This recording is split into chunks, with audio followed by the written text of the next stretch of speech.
doesn't have to end the way it does in the book. Not if we use our imaginations. Excuse me, said Mr. Stuffington, the bear who can be stuffier than most stuffed animals. I heard Mrs. Emerson say the words, "the end." That means the story is over, done, finished. But, said Wags the dog, panting eagerly. She also said we could make up a new ending if we didn't like the one she read. I heard her. She said it. Oh, yes, she did. I heard her say that, too. So guess what, Justice? What? I'm going to tell you what happened after the giant fell to earth. Mr. Stuffington rolled his eyes. Wags flicked his fluffy tail so fast it became a blur. And Justice? He looked even happier than Wags. So the giant was okay? Oh, yeah. Sure, he had a few bumps and bruises and some aches and pains, but he just took 2 aspirin the size of wagon wheels, which thankfully he had tucked in his pockets. Wow, those must be some very big pockets. Humongous, just like Hubert. And who, pray tell, is Hubert? The 50-foot-tall giant who just fell out of the clouds. The giant's name was Hubert? Justice was smiling again. Yes, indeedy. Fortunately for Hubert, it had rained for several days before he tumbled out of the sky, so the ground where he landed was mushy and soft. Hubert made a big impression when he hit the ground, a giant butt-shaped dent in the mud. I'm glad Hubert was okay, but what Jack did up in the clouds was wrong. He shouldn't have stolen all that golden stuff from the castle. He had to do that. The giant is the bad guy in the story. Says who?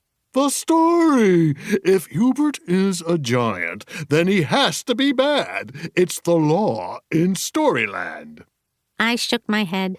That's what people say about me. I'm a skunk, so I must stink. Well, sorry, Stinky, but you kinda do. Only when I want to, Wags. True. Well, I think Jack should be the bad guy in our story. You're right, Justice. And guess what? What?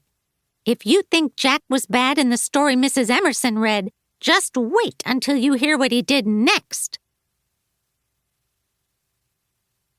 Chapter 3 Muddy Fluddy.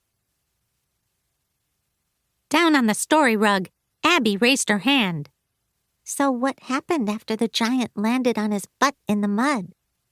Well, he got up, wiped off his pants, and paced back and forth.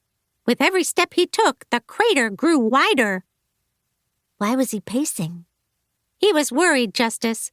There was no way for Hubert to climb back into the clouds. Jack had chopped down the beanstalk. There was no way for him to go home, and he knew his mother would be worried. Too bad he didn't have a jetpack. A jetpack would have worked. Yes, Wags, it might have. Jetpacks do not exist.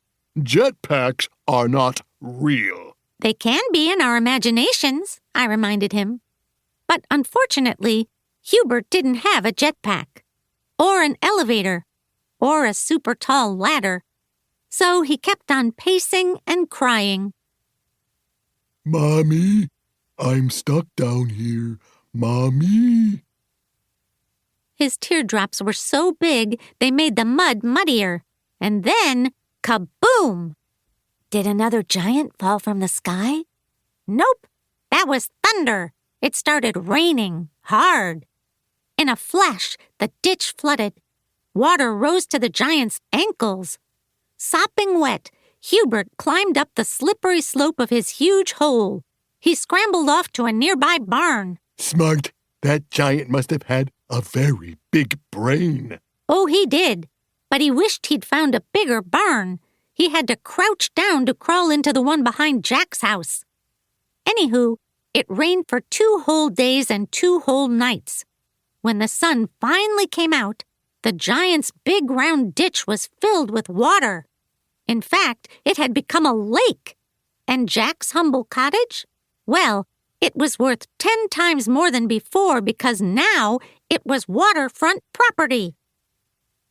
This is awesome! Jack shouted. I'll cash in a few gold coins and a dozen golden goose eggs. That'll give me enough money to build a lakeside resort.